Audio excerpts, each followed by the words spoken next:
के चरणों में मेरा यथा योग्य दंडवत प्रणाम।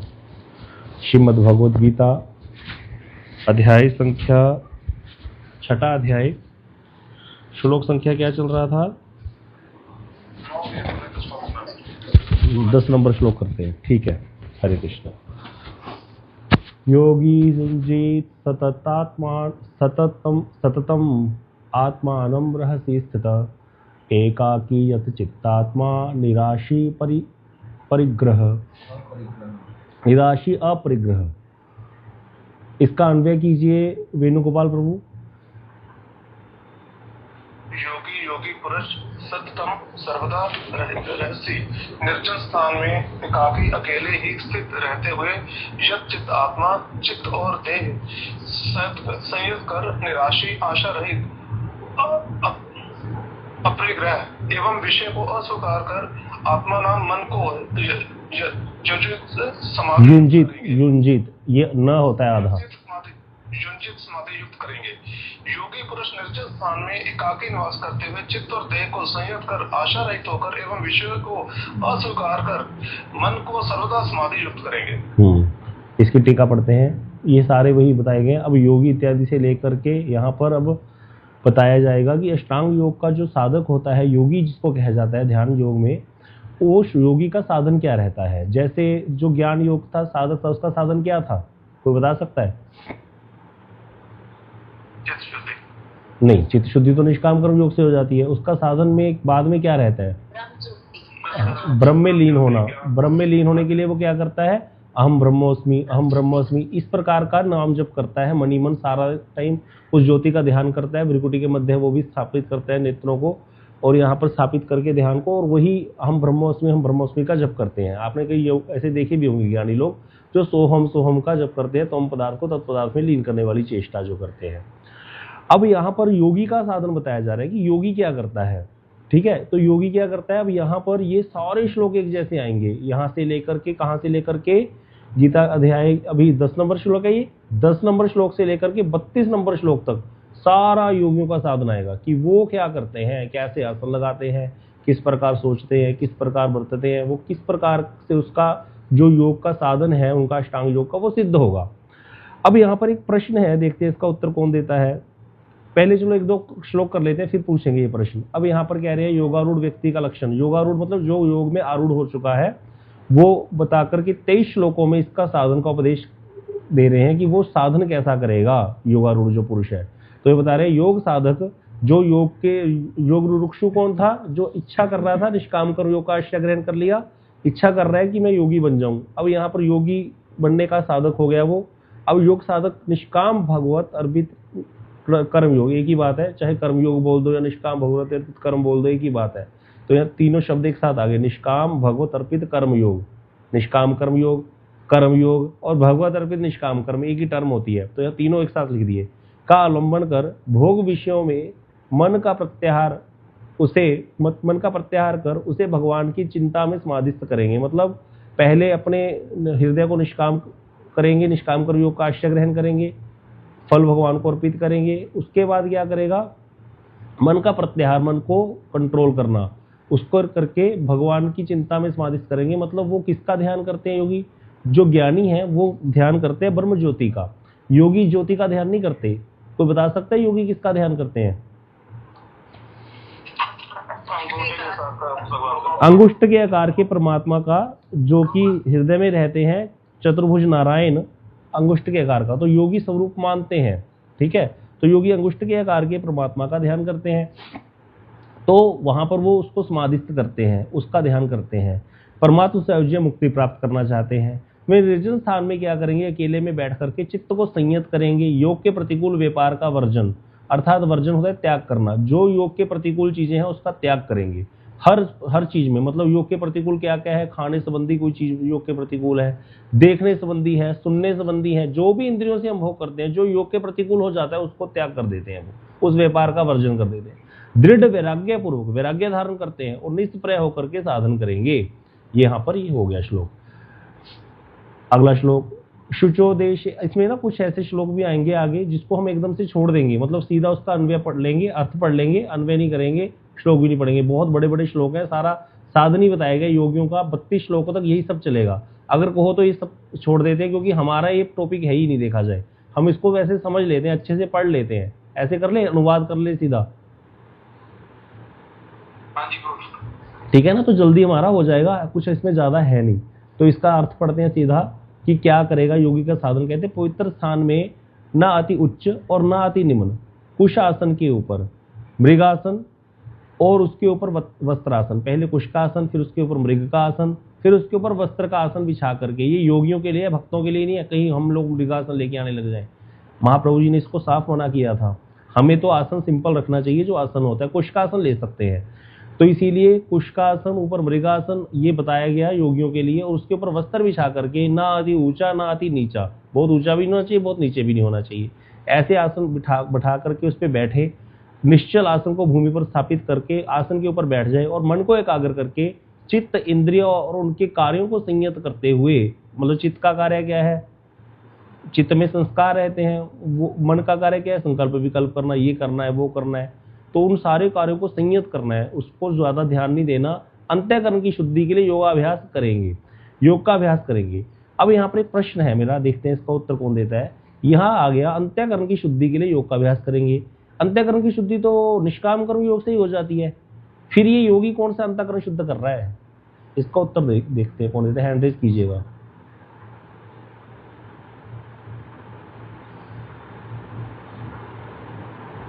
अंतःकरण की शुद्धि तो निष्काम कर्म योग का आश्रय ग्रहण करने से ही हो जाती है, तो फिर यहां पर योगी कौन से अंतःकरण की शुद्धि कर रहा है।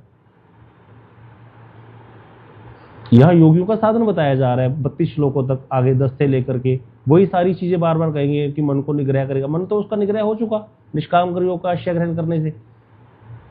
हाँ जी अच्युत प्रभु। अभी वो योगा रूढ़ है, उसकी सिद्धि नहीं हुई, तो सिद्धि नहीं हुई। अब हाँ ठीक है, आपका उत्तर सही है, और थोड़ा बता दीजिए, अगर सिद्धि नहीं हुई तो मतलब कहने का सिद्धि तो नहीं हुई, सिद्धि का अर्थ होता है कि परमात्मा में जाके लीन हो जाना।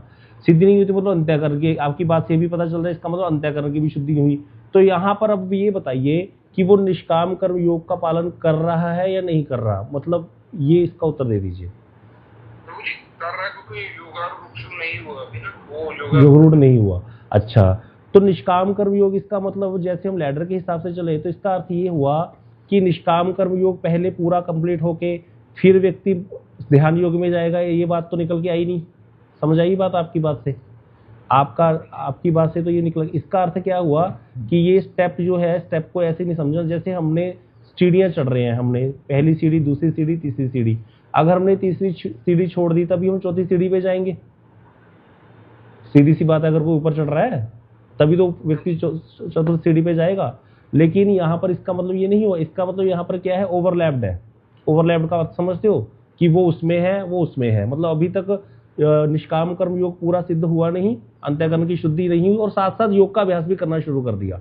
ये बात निकल के आई ना।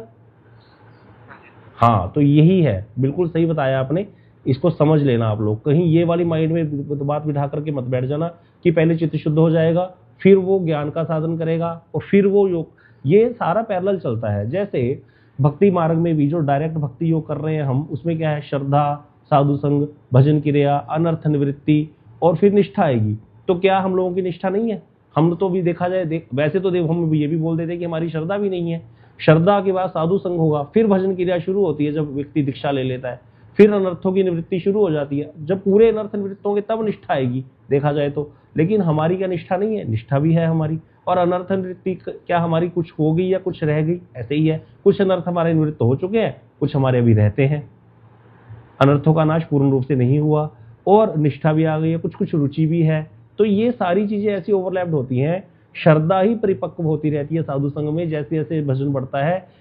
उस लैडर में भी ऐसे ही है, भक्ति योग वाले लैडर में भी, कि श्रद्धा का अर्थ ये नहीं कि पहले श्रद्धा कंप्लीट हो जाएगी फिर साधु संग होगा, पूरा साधु संग करके फिर अनर्थ भजन क्रिया होगी, फिर पूरी भजन क्रिया जब हो जाएगी तब अनर्थों की निवृत्ति होगी, हाँ, फिर अनर्थ पूरे निवृत्त होने के बाद ही निष्ठा आएगी। ऐसा नहीं है, वो सारा एक साथ शुरू हो जाता है। जैसे व्यक्ति भजन करने के लिए लग गया, थोड़ी निष्ठा आ गई।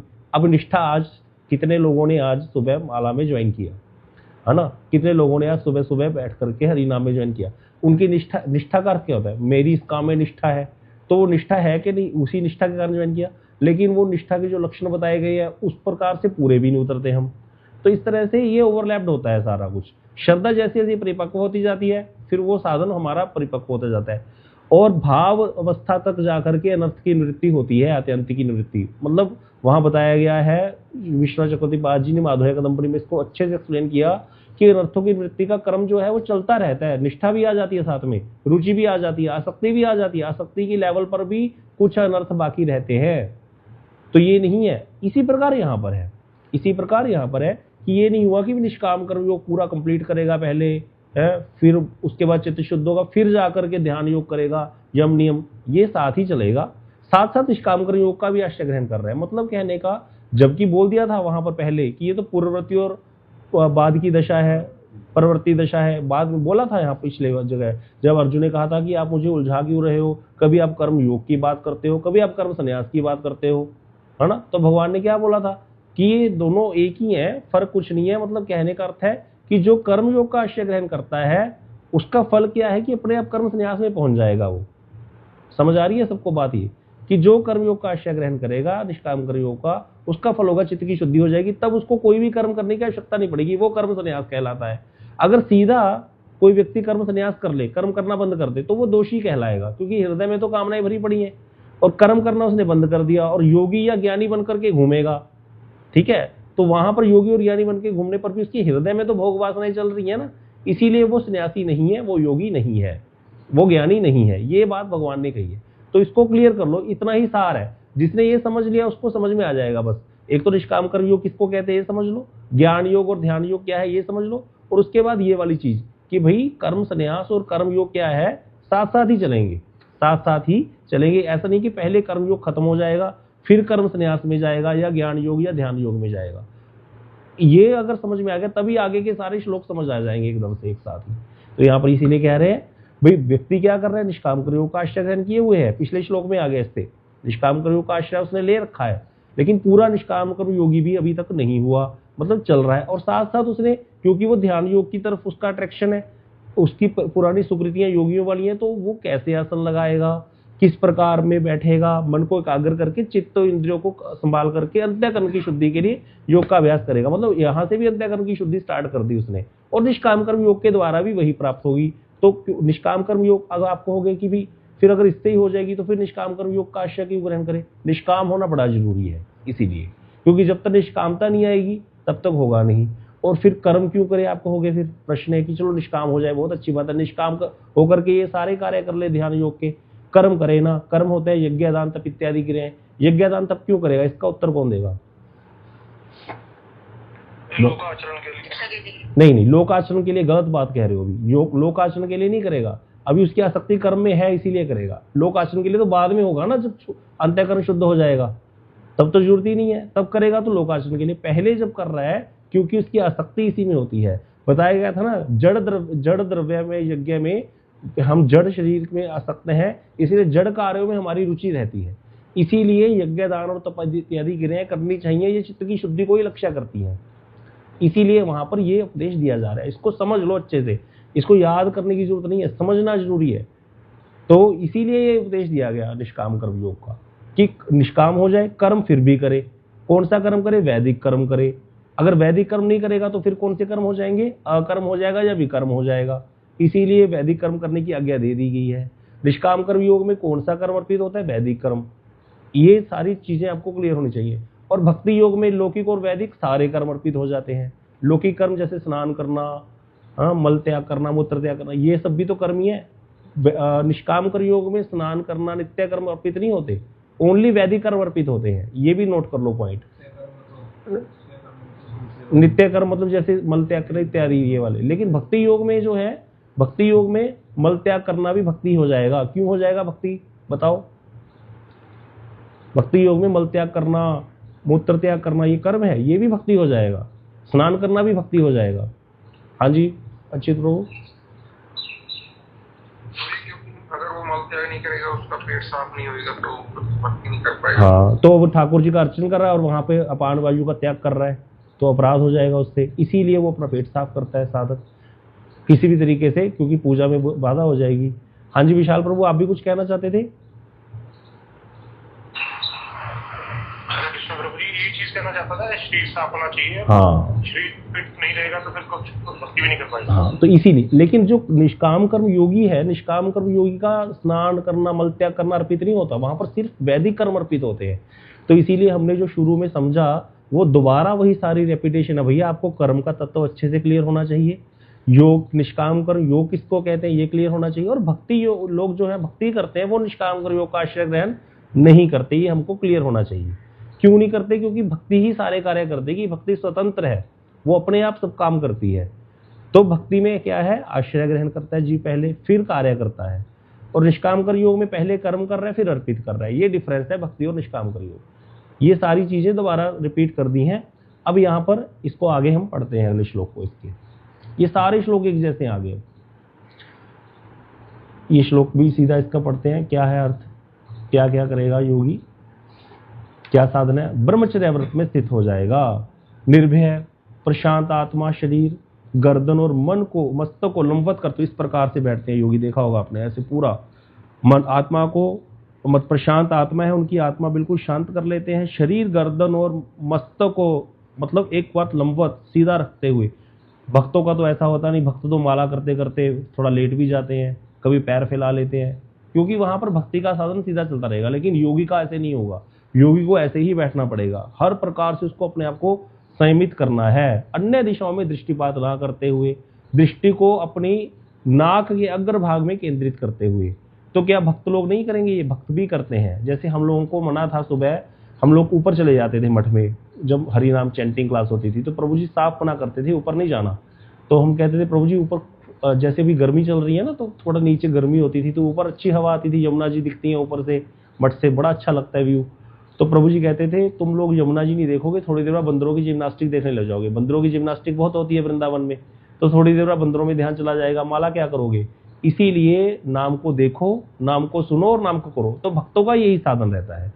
लेकिन ये योगी का बता रहे हैं, योगी क्या करेगा? अन्य दिशाओं में दृष्टिपात ना करते हुए, दृष्टि को नासिका के अग्रभाग में केंद्रित करके, मन को संयमित कर, बार बार यही सब शब्द आते रहेंगे, चित्त को मुझ में लगाते हुए, मतलब परमात्मा में, अगुष्ट के आकार का परमात्मा जो हृदय में बैठे हैं चतुर्भुज नारायण, उनको, उनमें चित्त को लगाते हुए मेरे प्रायण होकर के युक्त भाव से रहेंगे। यह योगियों का साधन है। साथ साथ निष्काम कर योग भी आश्रय ग्रहण किया हुआ है। तो ये आगे पढ़ते हैं इसको, कि देह के मध्य भाग को काय कहते हैं। समम का तात्पर्य है अवक्र, अर्थात सीधा, और अचलम का तात्पर्य निश्चल, बिल्कुल भी चंचल नहीं है। काय आदि को अवक्र, अवक्र जैसे मैं अभी टेढ़ा होकर बैठा हूं, अवक्र नहीं, वो ऐसे ही बैठेंगे। और निश्चल करते हुए मन को विषयों से हटा करके चतुर्भुज सुंदराकार मेरी चिंता करते हुए मेरी भक्ति के प्रायण होंगे। भक्ति का तो आश्रय लेना ही पड़ेगा, तभी जाकर के योगी को भी सिद्धि होगी। इसीलिए वहां पर यहाँ भक्ति की बात कह दी विष्णु चक्रवर्तीपाद जी ने। आसन स्थिर और सुखकर होने से साधन भजन में सहायता मिलती है। यहाँ पर बताया गया है, श्री गुरुदेव बता रहे हैं 64 प्रकार के आसनों का उल्लेख है। पतंजलि में भी स्थिर सुखमासनम कहा है। श्वेताश्वर उपनिषद में भी आसन की विधि बताई गई है। शरीर, मस्तक और ग्रीवा, गर्दन को, तीनों को एक सीध में सरल रूपा में स्थापित करके, ऐसे करके, और मन को सहित इंद्रियों को जो है हृदय स्थित ब्रह्म में सन्निविष्ट करना चाहिए। और ऐसे करके यहाँ पर नासिका के अग्रभाग में दृष्टि करते हुए, हाथ की मुद्राएं भी होती हैं वहां पर, ऐसे करके वो ध्यान करते हैं परमात्मा का। ऐसा करने वाले विद्वान साधक ब्रह्म रूपी नौका के द्वारा काम क्रोध रूपी भीषण संसार सागर से उत्तीर्ण हो जाते हैं। यदि कोई यह शंका करे कि मानस स्मरण के विषय में स्थूल शरीरगत आसन की क्या आवश्यकता है, वो गुरुदेव कितना सुंदर प्रश्न कर रहे हैं यहाँ पर। भाई देखो, साधन क्या है? मानस स्मरण। अब भक्ति में, हम तो भक्ति में ऐसे करते ही नहीं, इसीलिए स्थूल शरीरगत आसन की तो हम ध्यान ही नहीं देते भक्त लोग। लेकिन गुरुदेव कह रहे हैं नहीं, इवन की भक्तों को भी आसन लगाना चाहिए। कहते हैं स्थूल शरीरगत आसन की आवश्यकता है, इसके लिए वेदांत सूत्र में इसका उत्तर बताया गया है कि स्थिर आसन लगा करके श्री हरि का स्मरण करना चाहिए। हमारे गुरुदेव प्रॉपर आसन पर बैठ करके ही माला करते थे। श्रीला भक्तिनाथ वामन गोसाई महाराज जी, प्रभु जी बताते हैं, जब बैठ करके ये आनिक कर रहे होते थे, ऐसे पता नहीं चलता था कि कोई मूर्ति रखी है या कोई व्यक्ति बैठा है। श्वास चलने की आवाज भी नहीं आ रही होती थी। प्रभु जी कहते हैं हमने देखा है आचार्यों को कैसे वो भजन करते थे। तो ऐसा नहीं है कि भक्तों का आसन नहीं होता, भक्तों का भी आसन होता है। भक्त लोग बैठ करके, आसन पे बैठ करके ही हरि नाम करते हैं। जो मन को समाहित करने का तरीका है वो अच्छा है, ये ऐसे बात नहीं है। क्या भक्तों को नहीं चाहिए कि मन की शुद्धि हो? चाहिए भाई, मन इधर उधर भागता है, इसीलिए इन सब क्रियाओं से मन समाहित होता है। लेकिन शुरू में अगर कोई व्यक्ति के आज मैं 8 घंटा आसन लगाऊंगा, ऐसा कभी नहीं होता। थोड़ा थोड़ा करके बढ़ाना चाहिए आसन पे बैठने का सिस्टम। सुबह बैठ करके 5-4 माला आसन पे बैठकर करो, धीरे धीरे उस आसन पे बैठ करके माला करने की अपनी क्षमता को बढ़ाओ। तो जिस प्रकार का आपको इन्वायरमेंट चाहिए, कई लोग जो ज़्यादा हवा नहीं झेल सकते, तो उस हिसाब से जैसा उनको चाहिए कि कितना गर्मी सर्दी, उस हिसाब से बना के रखना चाहिए। अब आसन लगाकर बैठ गए, वहाँ गर्मी है मंदिर में आपके, और वहाँ गर्मी में बैठे हो, तो आपका ध्यान फिर आपको गर्मी लगती रहेगी। इसीलिए वहाँ एसी चला लो, जहाँ एसी है एसी चलाकर, लेकिन वहाँ नीचे आसन लगा करके बैठ करके माला करो। इस तरह से धीरे धीरे धीरे धीरे हरि का स्मरण करने के लिए भी आसन लगा के ही भजन करना चाहिए, उससे बहुत जल्दी सिद्धि होती है। गुरुदेव बोलते थे 12 साल तक एक ही आसन पर बैठ करके कोई व्यक्ति हरिनाम करे 16 माला, तो उसका आसन सिद्ध हो जाता है। उस आसन पर बैठ करके वो जो चिंता करेगा, वही सारी वस्तु उसको प्राप्त होनी शुरू हो जाती है। इतनी आसन की सिद्धि बताई गई है शास्त्रों में। तो इसीलिए आसन के बिना चित्त की एकाग्रता संपन्न नहीं होती है। चलते फिरते सोते खड़े रहते चित्त विक्षिप्त रहता है। उस स्थिति में चित्त को एकाग्र करना संभव नहीं है। ये गोविंद भाष्य में लिखा गया है। श्रीमद् भागवतम में भी ऐसा ही देखा जाता है। इसीलिए बताया गया शुचो सम अभ्यसेत, अर्थात यहाँ पर कई प्रकार के भागवत जी के और बताए गए श्लोक, उसको पढ़ लीजिएगा अगर किसी को पढ़ना हो तो यहीं पर बताया गया है। एक चीज और ध्यान देने वाली है, आसन की बात सुन करके कोई व्यक्ति आसन लगाकर बैठ जाए 5 बजे, और देखा जाता है भक्त जैसे ही थोड़ा सा सेट होते हैं ना, क्योंकि सुबह के उठे होते हैं, जैसे ही आसन पे बैठ करके पहला हरे कृष्ण शुरू किया, उसी समय गर्दन नीचे लुढ़क जाती है। तो इसीलिए भक्तों को ये भी बोल दिया जाता है, भैया उठ जाओ, थोड़ा चक्कर मार लो, थोड़ा गर्दन हिला लो, ऐसे ऐसे कर लो। क्यों बोला जाता है? वो ये नहीं है कि वो चंचल हो गए हैं, वो अपने आप को जगाया हुआ रखने के लिए। आपको पता है नींद कैसे आती है? हम लोग सर्दी में परिक्रमा करते हैं, मैंने प्रभु जी को बोला, प्रभु जी चलते चलते नहीं जाते। बोले कहते मुझे भी आती है। फिर मैंने कहा प्रभु जी तब क्या करें? बोले मैं तो वहीं सो जाता हूँ रास्ते में। वहाँ वृंदावन में रास्ते में बेंच लगे हुए हैं, तो उसी बेंच पर मैंने कई बार प्रभु जी को सोते हुए देखा। तो 10-15 मिनट नैप ले लो कहते। मैंने कहा प्रभु जी मुझे तो डर लगता है, कहीं कोई स्कूटर वगैरह पास से एकदम से निकलता है तो एकदम से जाग आ जाती है, और माला भी चलती रहती है। वो सोते सोते पता नहीं कैसे होता है, वो अजीब सी एक कंडीशन हो जाती है, बस इतनी नींद हावी हो जाती है ना, तो मतलब पता ही नहीं चलता। तो इसीलिए चलते हुए भी नींद आ जाती है व्यक्ति को। तो इसीलिए क्या करना चाहिए? आसन लगाओ, अच्छी बात है, लेकिन आसन लगा करके भी आपको लग रहा है कि भाई नींद आ रही है या आपका चित्त फिर नहीं सेट हो रहा, तो इसीलिए भक्ति में कोई ऐसा फिर विशेष नियम है भी नहीं। भक्ति में तो भजन सदना चाहिए, चाहे उल्टे होके करो चाहे सीधे होके करो, भजन सदना चाहिए। इसीलिए प्रभुपाद जी बोलते थे तुमको एसी चाहिए, एसी लगा करके माला करो, लेकिन मुझे माला दे दो बस करके, माला चाहिए मुझे। तो तुमको खाने पीने की बहुत इच्छा हो रही है, कोई बात नहीं, मैं तुमको खाने पीने के लिए मना नहीं कर रहा, लगा करके भोग भगवान को बढ़िया बढ़िया प्रसाद पाओ, कोई दिक्कत नहीं है, लेकिन भजन करो भाई। क्योंकि कलयुग केवल नाम आधारा, कलयुग में केवल नाम ही आधार है। हरे नाम हरे नाम हरे नाम एव केवलम, 3 बार बोला। फिर कलो नास्तेव नास्तेव नास्तेव गतिरन्य था, 3 बार नास्तेव क्यों बोला? कोई बता सकता है? चलो हरि नाम पे जोर दे रहे हैं, 3 बार नास्ती नास्ती वो क्यों बोला? हाँ जी अच्युत प्रभु।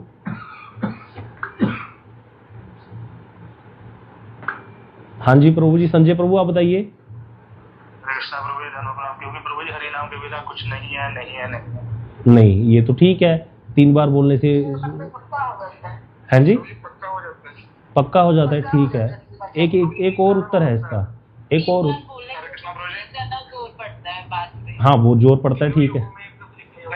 कर्म से होगा ना ज्ञान से होगा ना योग से। ये उत्तर है इसका। मेरे गुरुदेव श्रील भक्ति विज्ञान भारती गोसाई महाराज जी बोलते थे 3 बार क्यों बोला? क्योंकि 4 ही प्रकार के लोग हैं, कर्मी ज्ञानी योगी और भक्त हैं। 4 प्रकार के लोग हैं, बोले तीनों काट दिए गए। न कर्मी कर्म से होगा, न ज्ञान से होगा, न योग से होगा। नास्ति नास्ति नास्ति केवलम, केवल लगा दिए, केवल हरि नाम से होगा, केवल भक्ति योग का आश्रय ग्रहण करने से होगा, इसीलिए केवलम। और फिर नास्ति कर्म से नहीं, नास्ति ज्ञान से नहीं, नास्ति योग से नहीं। अब ये हम डेंजर जोन में घूम रहे हैं कि नहीं घूम रहे? अब ये सारा योगियों का चल रहा है चैप्टर यहाँ पर 6। कितनी बात योगियों की, इसको पढ़ करके कोई व्यक्ति क्या देखेगा नहीं भक्तों को। अब देख रहा है भाई ऐसे ऐसे हिल के माला कर रहा है, बताओ गीता में क्या लिखा है, सीधा होकर बैठे है। लेकिन नहीं भाई, नास्ति, इसके लिए तो नास्ति कह दिया। तो इसीलिए ये हमें पता होना चाहिए बस। लेकिन भक्तों का क्या होता है? सहज समाधि होती है भक्तों की। तो कबीरा सहज समाधि भली, बड़ा सुंदर पद है कबीर जी महाराज जी का। सहज समाधि होती है भक्तों की। सहज समाधि अर्थात वो हरि नाम करेंगे बस, वो किस प्रकार से सदता है उनको देखना है। आसन पे बैठ के सतत है तो आसन पे बैठ के करो, बिना आसन के सतत है तो चक्कर मार के होता है तो चक्कर मार करके करो। लेकिन हम वैष्णव को फॉलो करेंगे, आचार्यों को फॉलो करेंगे। अब प्रभु जी हमको मना करते थे ऊपर जाने से, हमें तो बड़ा अच्छा लगता था, हम नहीं जाते थे, क्या करें, सामने बैठ करके करते थे और देखते थे प्रभु जी सारा दिन टोका टोकी करते हैं मठ में। तो भाई ऐसे ही चलता है, वैष्णव तो टोका टाकी करेंगे क्योंकि उनको हमारी हृदय की ग्रंथियों का छेदन करना है। अब ना तो हम कर्म कर रहे हैं, ना योग का आश्रय ग्रहण कर रहे हैं, ना ज्ञान का, तो कौन शासन करेगा हम पे? इसीलिए वैष्णव की आवश्यकता है। वैष्णव हर चीज में घुसेंगे हमारी बीच में, तब हमें अलर्ट करेंगे वो, क्योंकि भक्ति का साधन तो हर हमें वही सिखाएंगे ना। तो इसीलिए यहां पर बता दिया, संयचित योगी पूर्वोक्त रीति से मन को सदा ही योग युक्त कर मेरे स्वरूप में अवस्थित होकर के परम निर्वाण रूपी शांति प्राप्त करते हैं। अर्थात निर्वाण उनको प्राप्त हो जाता है योगियों को, जिनका चित्त विषय चिंता से अतीत है, मतलब विषयों को छोड़ दिया जिसने, वे संयचित योगी आत्मा अर्थात मन को ध्यान योग से युक्त कर परम प्राप्य निर्वाण अर्थात मोक्ष प्राप्त करते हैं।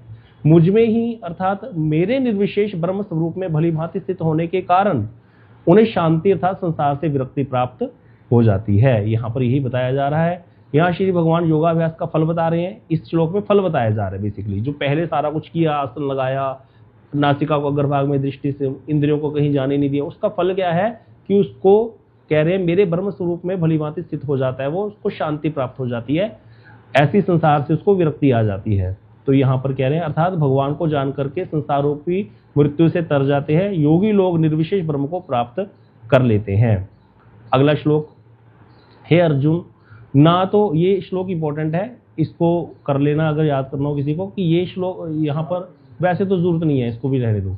यह ना तो अत्याहारी का, बहुत ज्यादा खाने वाले का भी नहीं सिद्ध होगा, ना ही बिल्कुल ना खाने वाले का सिद्ध होगा, ना ही अतिशय निद्रा परायण जो बहुत ज्यादा सोता है उसका भी नहीं सिद्ध होगा, बहुत ज्यादा जागने वाले का भी योग यह सिद्ध नहीं होता। यह क्या है, जो सदा जागता रहता है उसका भी सिद्ध नहीं होगा, मतलब यथा योग्य जो आचरण करेगा उसका ही यह योग सिद्ध होगा। दो श्लोकों में योगाभ्यास बताया जा रहा है कि निष्ठावान जो योग में निष्ठा रखने वाला है उसके लक्षण कैसे हैं, तो बताए अधिक भोजन करने वाला।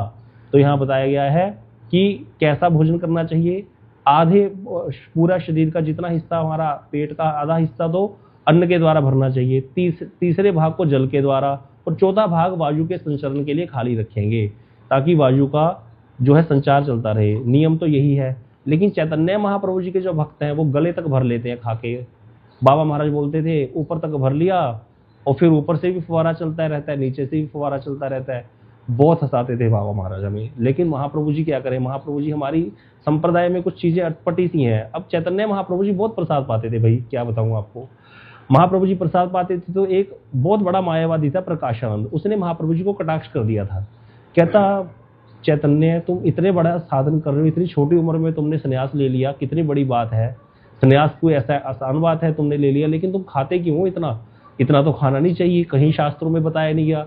तो महाप्रभु जी ने उसको उत्तर में क्या लिखा था पता है? किसी को याद है उत्तर में क्या लिखा था महाप्रभु जी ने उसको लेटर के?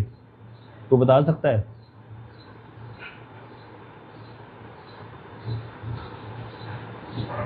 महाप्रभु जी ने उसको लिखा था, सिंह जो है वो क्या करता है, मांसाहार करता है भाई, उसका भोजन है वो यही करेगा सिंह।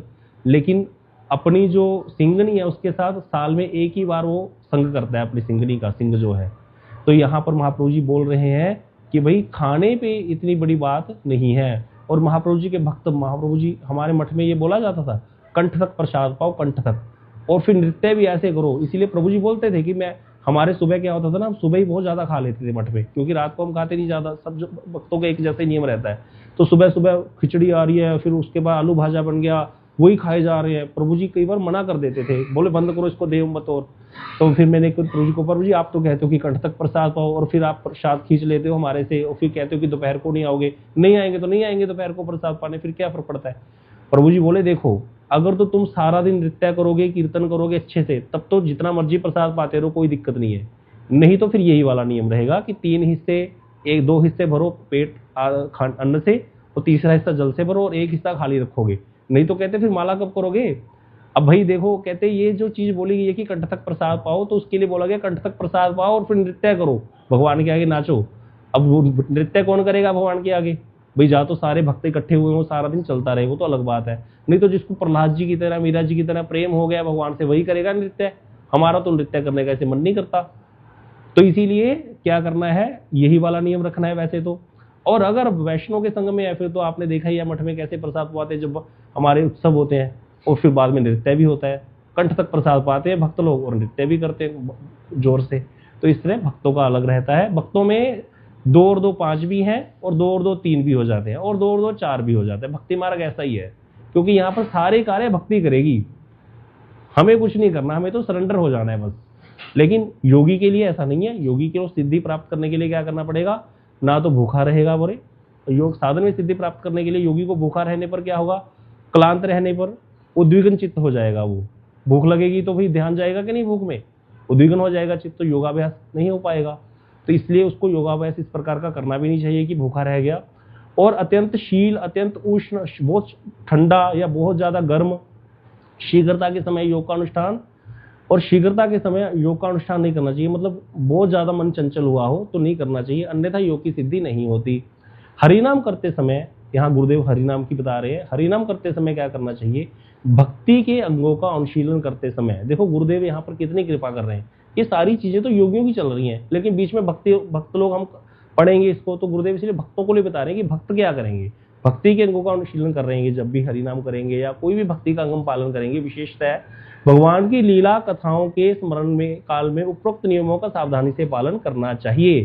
तो यहाँ गुरुदेव कह रहे हैं कि जिसको क्या करना है, लीला चिंतन करना है, जैसे जो अष्टयाम की लीलाएं चिंतन होती हैं, वो हम लोग के लिए अभी नहीं है साधन। वो जब कुछ भजन में अवस्थाएं बढ़ जाती हैं, आगे जाकर के रुचि की अवस्था तक पहुंच जाता है साधक, तो वहां पर वो लीलाओं चिंतन करने लग जाता है। तो अष्टयाम की लीला है भगवान की, उस लीला का चिंतन के समय गुरुदेव कह रहे हैं ये उपरोक्त जो नियम है खाने वाला, इसको पालन करना चाहिए। इसीलिए हरिनाम आदि करते समय चित्त को स्थिर रखने के लिए क्या करना चाहिए, साधकों के लिए कुछ समय निर्जन में एकाग्र चित्त से कृष्ण नाम अनुशीलन करना एकांत कर्तव्य है। जो हम सुबह बैठ करके माला करते हैं, इसका अलग ही भाव होता है, अलग ही आनंद होता है इसका। आपने देखा ही होगा, तुलसी जी पास में हो, ठाकुर जी का सामने विग्रह हो, साथ में हरिनाम के अक्षर रखा हो लिख करके, उसको देखते हुए बोल बोल करके सुन सुन करके नाम करना, और सारा दिन जो माला चलती रहती है फिर वो एक अलग है। और सुबह जो बैठ करके एकांत में हरिनाम करते हैं, उसका अलग ही भाव होता है। तो ये बड़ा जरूरी है ऐसे करना, नहीं तो फिर हम आगे नहीं बढ़ पाएंगे भक्ति में। इसलिए भक्ति में ठाकुर जी ने हरिनाम चिंता में, ये चिंतामणि एक ग्रंथ है, उसमें यही सारा उपदेश प्रदान किया है। अगला श्लोक ये भी ऐसा ही है। अच्छा टाइम हो गया, चलो 16 श्लोक कर लिए, बहुत ज्यादा कर लिया आज तो। हरि पंचा नाम